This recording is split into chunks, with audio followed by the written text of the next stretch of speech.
teel a yeewu ñi dul julli sax te bëgg a wërsëg dinañ ko def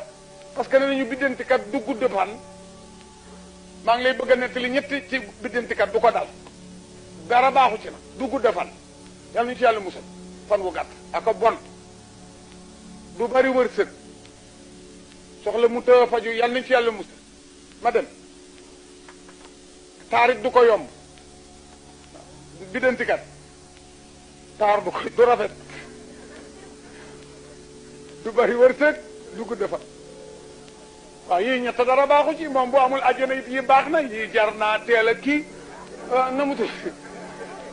mbokk yu xonq yi duñu julli sax ñu tuutee ciy biddanti dégg naa ci mag mu ne Sidi Haaj Malik radiyallahu taala anhu ba mu nekkee Ndar di foytu xam-xam ku daan guddee tëdd la daan na takraaru bindam lu si yàgg yeesal njàppam di naafila